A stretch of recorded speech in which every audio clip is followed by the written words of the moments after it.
Et entrant dans le cadre de la commémoration de la Journée internationale de la femme se déroule à Banfora dans la région des Cascades. Hier, les femmes du Burkina Faso étaient face au président du Faso et aux membres de l'exécutif. Elles ont exposé leurs préoccupations auxquelles le gouvernement a répondu. La Fédération des caisses populaires du Burkina Faso change de dénomination. Elle devient désormais la fêtière des caisses populaires du Burkina. Ce changement intervient après l'aboutissement d'un plan de réorganisation entrepris il y a de cela 6 ans. Mesdames et messieurs, bonjour et merci de suivre les 13h15 de la télévision du Burkina. Les femmes du Burkina étaient hier face au président du Faso et aux membres de l'exécutif venus des différentes couches socio-professionnelles du pays. Ces femmes ont exposé leurs doléances et préoccupations. Celles-ci tournent principalement autour des difficultés de financement de leurs activités de formation, mais aussi et surtout de santé et d'éducation. Les points de doléances avec Aboubakar Sagnon. Elles sont venues de toutes les contrées du Burkina pour discuter sous les rogniers de Banfora des difficultés qui entravent leur épanouissement économique et financier. L'interlocuteur du jour est le président du Faso, accompagné de son épouse, des membres du gouvernement et de ses proches collaborateurs. L'espace de dialogue a permis aux 22 femmes représentantes des différentes couches socio-professionnelles du Burkina d'exposer au chef de l'État des doléances pour l'amélioration des conditions de vie de l'autre moitié du ciel. Nous, femmes du secteur de l'élevage, formulons les doléances suivantes. L'implication forte des coordinations des organisations féminines dans la gestion des subventions octroyées aux femmes. La révision des délais de remboursement des prêts octroyés par les institutions de microfinance pour l'élevage. Nous, femmes financières, sollicitons votre appui. 1. La création d'une institution de microfinance par les femmes et pour les femmes. La création d'un fonds de garantie spécifique pour les activités économiques des femmes. Nous, Dorothée, sollicitons une subvention pour l'acquisition d'un foyer à gaz pour une meilleure production éco-citoyenne. Un financement d'un projet de stabilisation du Dolo pour permettre son exportation. Nous, femmes des groupes socio-professionnels de la santé, sollicitons un approvisionnement suffisant et continu des produits solubles et matériels médico-techniques. Le recrutement conséquent de personnel médical qualifié. Nous, femmes œuvrant dans l'éducation, sollicitons l'articulation de l'alphabétisation au développement en assurant la formation professionnelle de néo-alphabétisés et leur accompagnement financier pour le démarrage de leurs activités. Des doléances liées à l'accès des femmes à la terre, à la valorisation et à la promotion des produits confectionnés par les femmes, à l'organisation de stages de perfectionnement, à l'hygiène et à l'assainissement ont aussi été exprimées. Les réponses à toutes ces préoccupations ont été données au cours d'un dîner organisé à l'occasion de ce 4e forum. Les échanges entre le président du Faso et les femmes du Burkina se sont poursuivis ce 6 mars au cours d'un dîner débat. Après avoir écouté les préoccupations des femmes, le chef de l'État a apporté des solutions aux problèmes de financement des activités évoquées. Il a aussi été question d'une meilleure organisation des femmes à travers des structures bien construites. Ces échanges se sont terminés par des prestations d'artistes. Reportage Adama Koulibaly. Débutés dans la matinée, les échanges entre le président du Faso et les femmes du Burkina se sont poursuivis dans la soirée au cours d'un dîner-débat. Des membres du gouvernement interpellés ont tour à tour précisé les actions entreprises par leur département ministériel en matière de promotion des activités au profit des femmes, que ce soit dans le domaine du commerce, de l'industrie ou encore de la culture. Le thème central de ce forum étant la question de financement de l'entrepreneuriat féminin, le président a parlé des mesures pour accompagner les femmes. Il a surtout évoqué les questions de formation, de gouvernance d'entreprise et celles relatives à la propriété de la terre. Nous avons effectivement, sur la question particulière de financement de l'entrepreneuriat, nous avons vu qu'il y avait effectivement beaucoup de contraintes. Parce que lorsqu'on va à l'entreprise, il est certain qu'il faut bien sûr savoir qu'il y a ce qu'on appelle la gouvernance d'entreprise. C'est déjà. Et arriver à ce niveau, cela veut dire aussi qu'il faut qu'il y ait des formations, qu'il y ait des accompagnements, qu'il y ait aussi un rôle joué comme nous l'avons vu par l'État. Mais il est certain que dans des réunions du genre, nous ne pouvons pas appréhender toutes les réponses qu'il faut à cette question. C'est pour cela que j'étais en train de me demander si nous n'allons pas, au niveau du gouvernement, avoir une rencontre avec une délégation, pas seulement du ministère, mais des femmes qui ont été ici représentées, pour évaluer à la fois le sujet et les contraintes qui sont liées à la promotion de cette question, c'est-à-dire le financement de l'entrepreneuriat féminin. Mais le chef de l'État a surtout signifié que le cadre de cette rencontre ne saurait suffire pour égrener tous les chapelets de problèmes et y apporter des solutions idoines. Il préconise ainsi d'organiser dans les prochains jours des rencontres avec les responsables de femmes. Et pour cela, il a évoqué la question d'organisation et de coordination de ces femmes. Je veux aussi savoir que dans cette question, il avait souligné qu'il fallait que les femmes s'organisent mieux. Je pense qu'il y avait l'idée d'une coordination nationale. Mais je me demande si alors la coordination nationale, il ne faut pas d'abord au niveau des métiers, des activités qui ont été les représentants qui sont passés ici ce matin, s'il ne faut pas d'abord voir comment consolider les coordinations au niveau, organiser les coordinations au niveau de ces activités.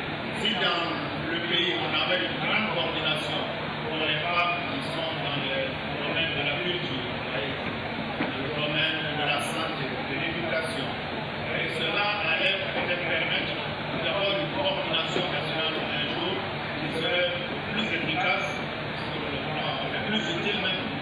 Voilà, ici on faisait une rencontre où l'on se retrouve, on ne sait pas quelles sont les organisations de base qui nous réunissent. Ça risque de ne pas donner de substance à cette mobilisation. Après donc ces échanges, place à la détente au cours de cette soirée riche en prestations d'artistes, aussi bien du Burkina que de l'étranger, en l'occurrence Abdoulaye Diabaté du Mali, au grand bonheur des femmes venues des 4 coins du pays. La réaction du président du Faso aux préoccupations des femmes a été immédiate. Celles qui ont reçu des réponses à leurs besoins spécifiques se disent satisfaites. Parmi elles, les femmes de la diaspora burkinabé, de la Côte d'Ivoire et du Ghana qui attendent la prise en compte effective des décisions afin d'améliorer leur activité génératrice de revenus. Reportage Sali Nana. Les femmes du Burkina Faso ont des préoccupations spécifiques et elles l'ont fait savoir au président du Faso. Blaise Compaoré et son gouvernement ont écouté attentivement leurs doléances et les réponses qu'elles ont pu avoir au cours de ces discussions sont satisfaisantes. Elles voient déjà en ces réponses une amélioration de leurs activités. Et toutes les doléances que nous a permis de poser, nous avons foi, nous osons croire vraiment qu'il va examiner ça.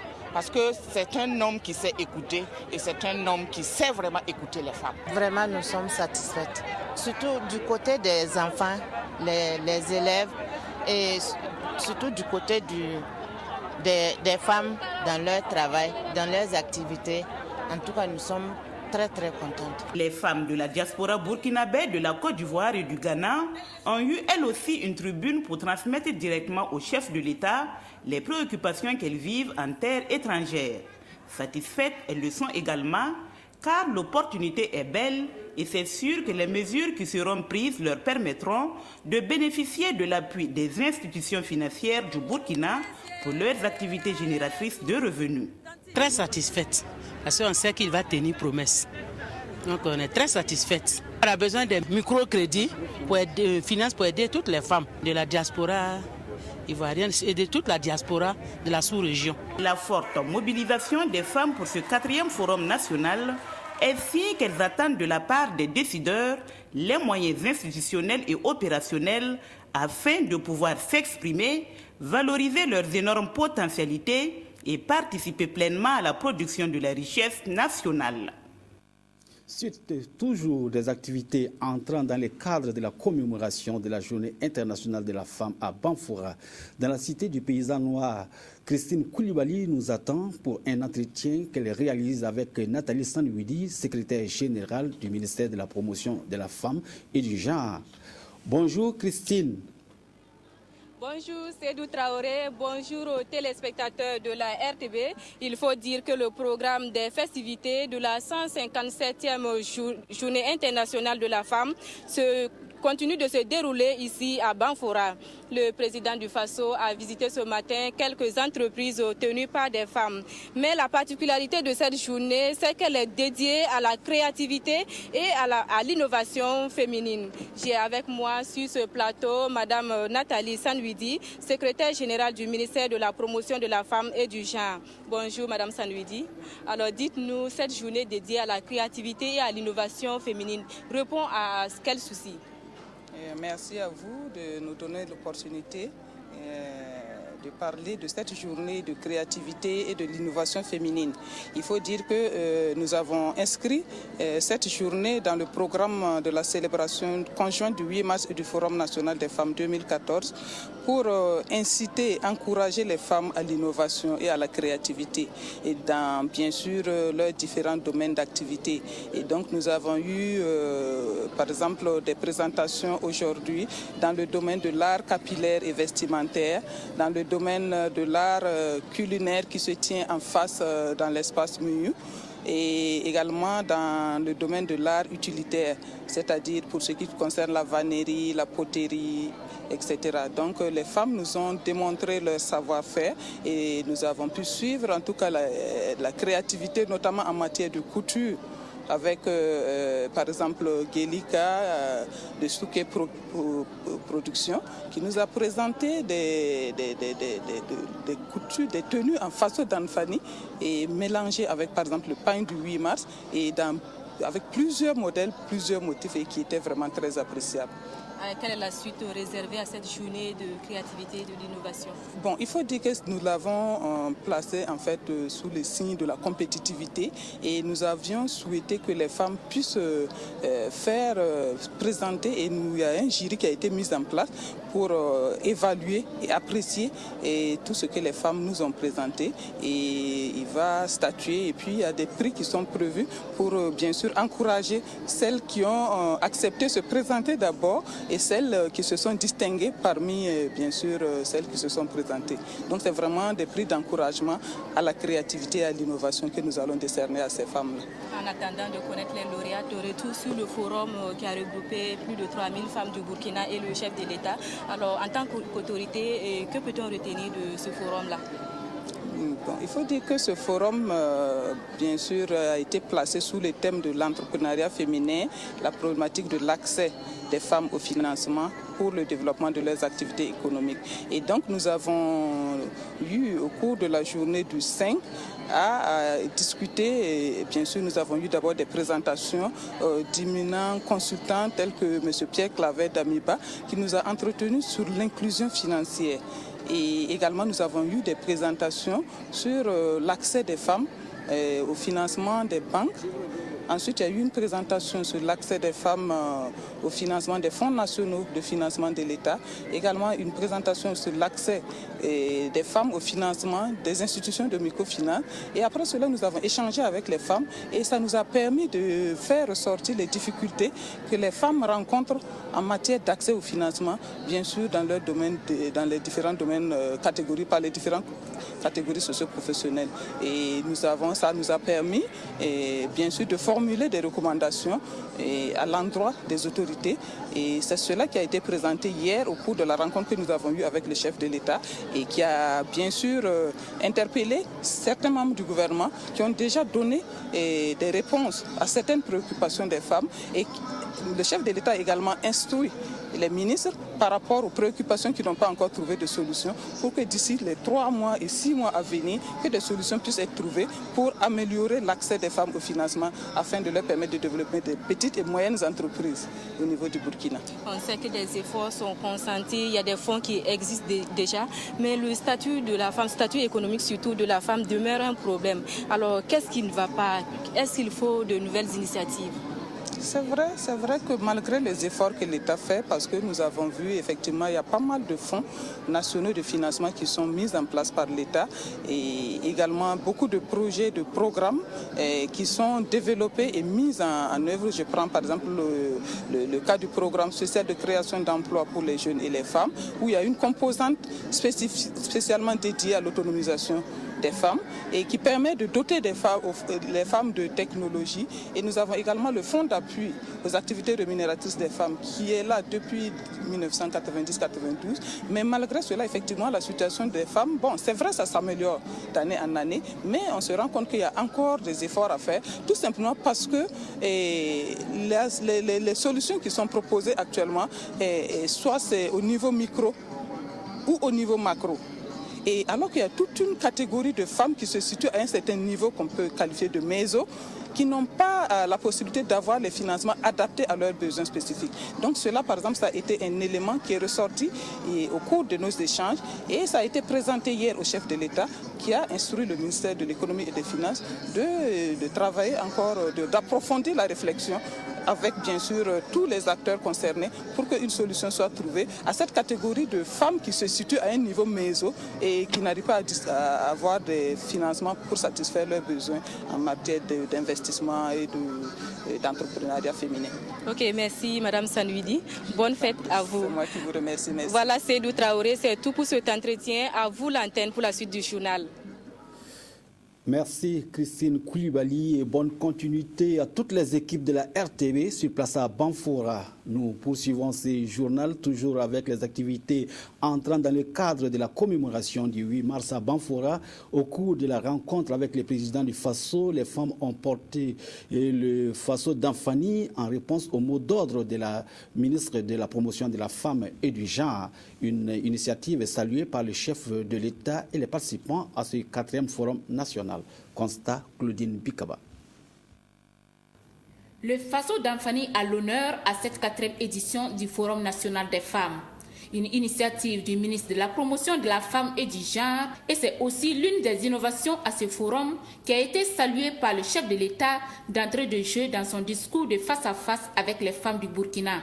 Je voudrais d'abord vous féliciter, les femmes, mais aussi les hommes qui ont en ce jour répondu de façon éclatante à votre mot d'ordre de porter Faso d'Anfani.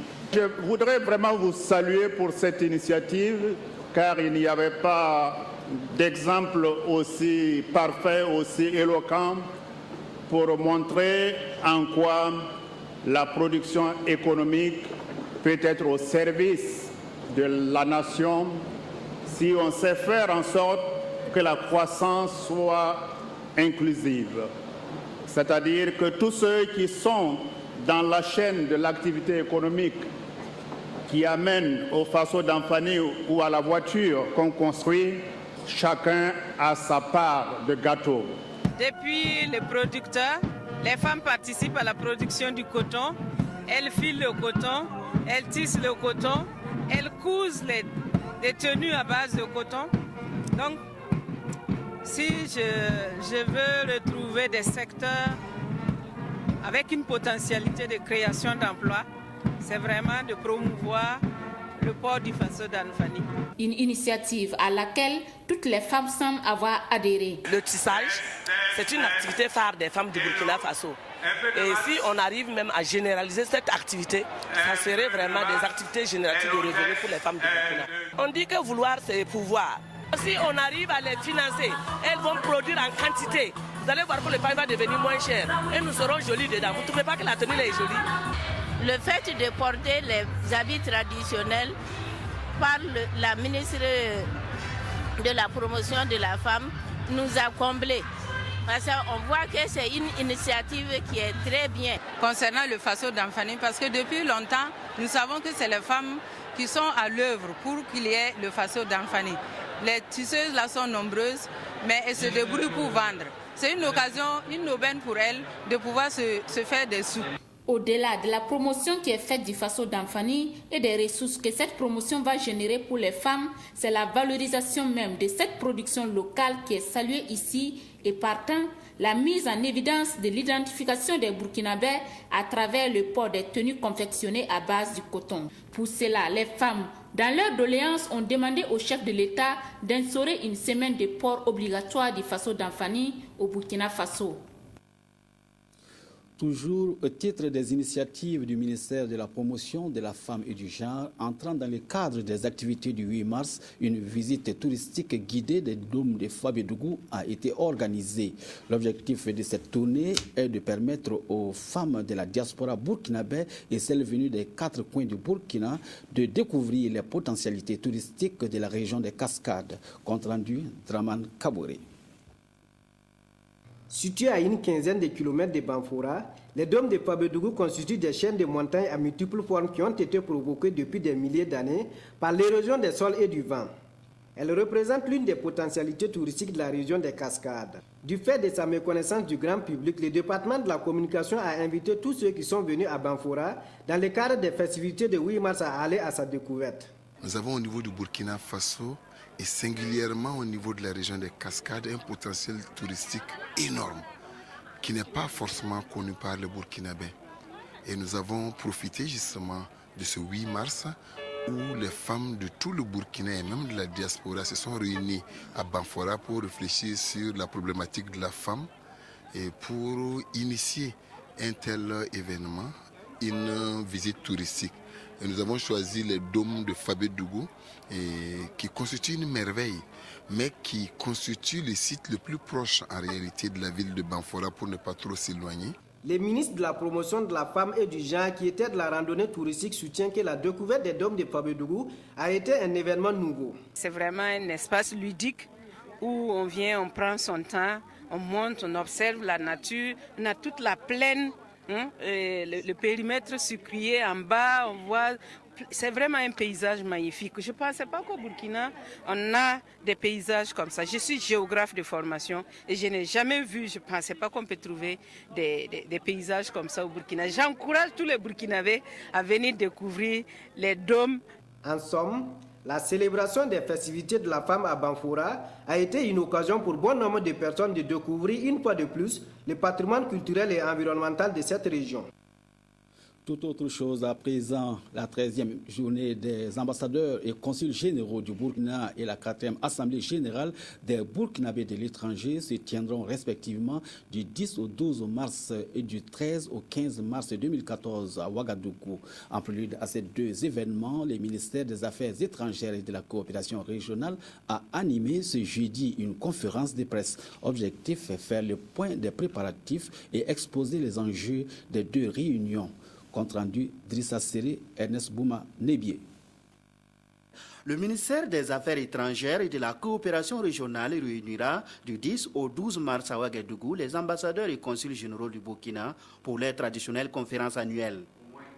À cette 13e conférence s'invitera le débat électoral, notamment la participation des Burkinabés de l'étranger aux opérations électorales.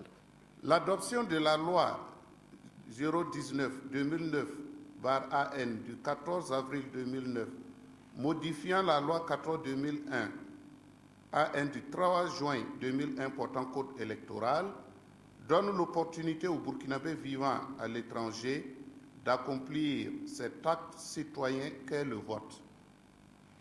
En tant que garant des intérêts des Burkinabés vivant à l'étranger, le ministère des Affaires étrangères de la coopération régionale, à travers ses services déconcentrés, que sont les missions diplomatiques et consulaires, réfléchira au cours de cette 13e conférence sur sa contribution à l'organisation du vote des Burkinabés de l'étranger. Environ 200 acteurs de la diplomatie burkinabé, donc 32 ambassadeurs et 9 consuls généraux, échangeront avec la CENI sur les voies et moyens à mettre en œuvre pour la réussite du vote de nos compatriotes vivant à l'étranger. On estime à plus de 10 millions les Burkinabés vivant à l'extérieur. À l'issue de la conférence des ambassadeurs et des consuls généraux, le Conseil supérieur des Burkinabés de l'étranger tiendra son assemblée générale. Celle-ci est prévue du 13 au 15 mars 2014. L'occasion pour les délégués de mesurer les défis à relever en vue d'optimiser les contributions aux efforts du développement. Les participants auront droit à des communications sur la diplomatie, l'économie et la culture. À ce point de presse, une mention spéciale a été faite sur la situation des Burkinabés vivant en Centrafrique. À ce niveau, les autorités rassurent, des dispositions ont été prises pour fournir assistance et secours à nos compatriotes vivant dans ce pays.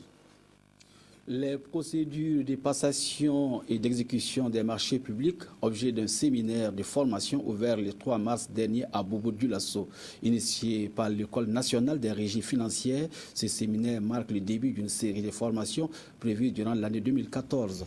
La formation devra permettre aux participants de renforcer leurs connaissances en matière de gestion des différents budgets. Reportage Amadou Lougué.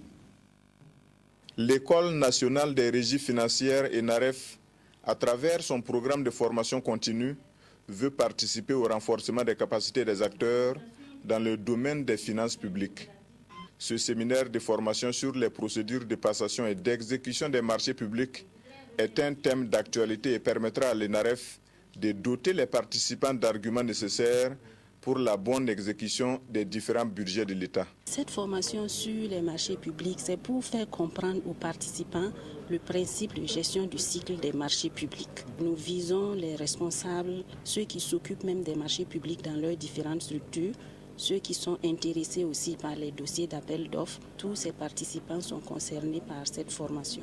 L'ENAREF a une direction de la formation continue et elle élabore chaque année un programme de formation continue dans divers domaines.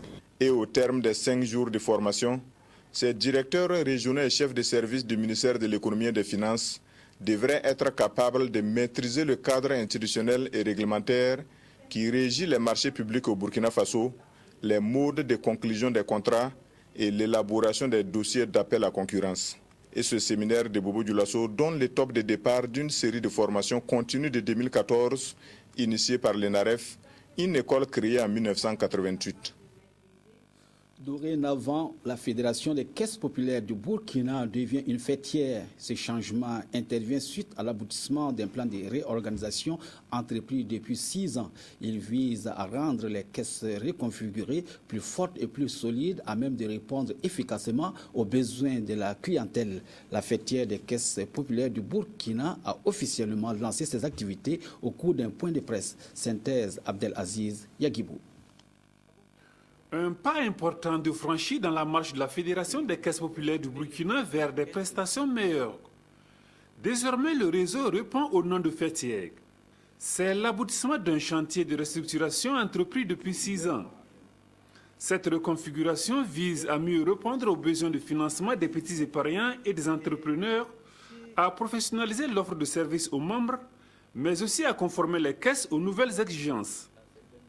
Avec la nouvelle loi, si nous n'avons pas reconfiguré les caisses, les membres des petites caisses allaient être privés de beaucoup de services, même en termes de crédit. Parce que la loi a fixé des ratios de telle sorte que si vous prenez une petite caisse, elle ne peut pas satisfaire, en termes de plafond de crédit, elle ne peut pas satisfaire les besoins du membre. La fêtière des caisses populaires du Burkina compte aujourd'hui 182 points de vente répartis dans les 45 provinces du Burkina. Au 31 décembre 2013, elle aura mobilisé 105 milliards de francs CFA d'épargne et octroyé 112 milliards de francs CFA de crédit. Des résultats atteints avec le concours de plusieurs partenaires qui ont vu leur partition saluée ici. Au nombre de ces partenaires, le ministère de l'économie et des finances. En se lançant dans ce vaste chantier, le réseau a fait preuve d'une grande anticipation stratégique, renforçant les postulats selon lesquels la vision commande toujours aux grandes organisations d'avoir un pas d'avance. La machine de microfinance est ainsi relancée. En vue de faciliter les opérations, la fêtière envisage de travailler à l'interconnexion de ces points de vente. L'inclusion financière des couches vulnérables, le désengorgement des files d'attente devant les guichets sont autant de défis qui attendent les membres de cette fêtière. Une fêtière qui sert aujourd'hui environ 1 million de Burkinabés. Les Nations Unies ont déclaré l'année 2014 année internationale de l'agriculture familiale AIAF. Cette déclaration vise à valoriser l'agriculture familiale. Le lancement de la première édition de l'AIAF pour l'espace CEDEAO a eu lieu le 5 mars dernier à Ouagadougou. C'est le commissaire de l'UEMOA en charge de l'agriculture qui a lancé officiellement les activités au nom des pays membres de la CEDEAO. Témoignage Touboum Evelyne Dabiré. Le lancement de l'année internationale de l'agriculture familiale ce 5 mars est consécutif à la reconnaissance par les Nations Unies de l'importance de l'agriculture familiale dans l'économie des pays et du respect de l'environnement par cette activité. Cette reconnaissance sur le plan international est déjà une opportunité de développement. Aujourd'hui, c'est l'agriculture familiale qui fait de la diversification agricole. C'est à travers l'agriculture familiale que nous n'avons pas perdu le fognon, qu'on n'a pas perdu l'arachide de bouche, etc., etc. Donc toute action qu'on mènera vis-à-vis de ce secteur pour le développer ne ferait que d'augmenter, si vous voulez, la potentialité de ce secteur-là pour qu'elle participe effectivement au renforcement de la sécurité alimentaire. L'importance de l'agriculture familiale n'est plus à démontrer. Elle fournit la majeure partie de la production mondiale et constitue 33% du produit intérieur brut dans l'espace CEDEAO. Cependant, des contraintes existent dans un processus de mondialisation et de concurrence dans la recherche de marché. Et ces contraintes sont essentiellement dues au mode de production. Et ce mode de production est dû à l'insuffisance d'équipement que nous avons et à l'équipement de transformation pour faire la chaîne de valeur. C'est ce qui mine aujourd'hui la contrainte au niveau de l'exploit familial. Nous pensons que le fait que les Nations Unies ont décidé que l'année internationale soit une année de l'agriculture familiale, c'est une grosse opportunité que nos États doivent saisir, nos institutions doivent saisir, les organisations doivent saisir pour non seulement reconnaître notre statut, reconnaître le rôle de l'agriculture familiale dans notre développement, reconnaître que c'est le problème d'emploi, c'est l'agriculture qui peut régler ça. Cette première édition de l'année internationale de l'agriculture familiale est lancée au Burkina Faso au nom des pays membres de l'espace CEDEAO dans le cadre de la première édition de l'université paysanne. Le Rotary Club International a organisé un dîner gala à Ouagadougou. Objectif, collecter des fonds en vue de venir en aide aux personnes retraitées ainsi que toutes celles du troisième âge en général. La cérémonie a été présidée par le ministre de la Fonction publique, du Travail et de la Sécurité sociale. Reportage Claudine Bikaba.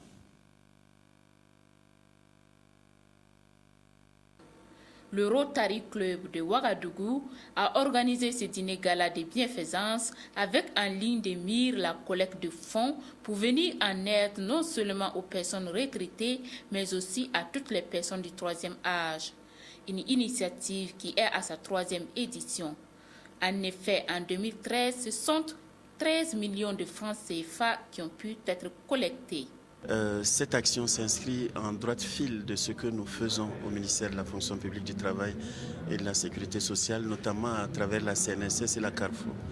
Comme vous le savez, depuis quelques années, la CNSS et la Carrefour organisent régulièrement chaque année des visites médicales au profit de leurs pensionnés, c'est-à-dire de leurs retraités, gratuitement.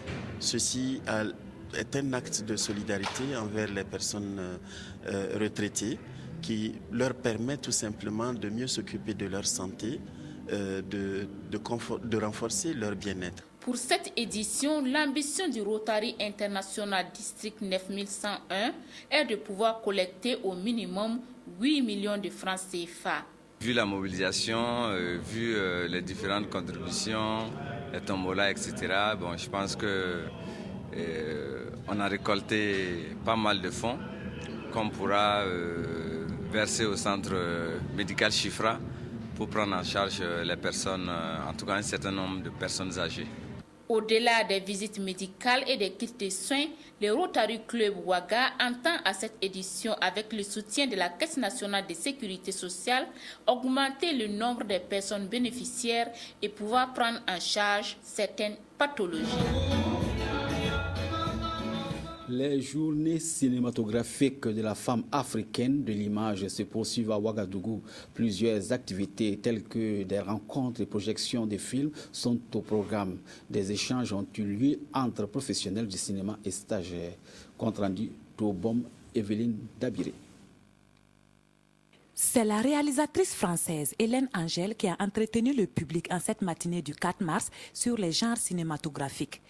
Une rencontre en vue d'améliorer la production cinématographique. Je suis ici à l'Institut français pour animer un séminaire d'écriture de scénario, voilà, avec des participants, des stagiaires qui se sont inscrits et qui aimeraient apprendre ou approfondir leur rapport à l'écriture de la fiction. Et comme suite à la rencontre, la projection d'un film de Hélène Angèle. Toutes ces activités rentrent dans le cadre de la 3e édition des JCFA, les journées cinématographiques de la femme africaine de l'image.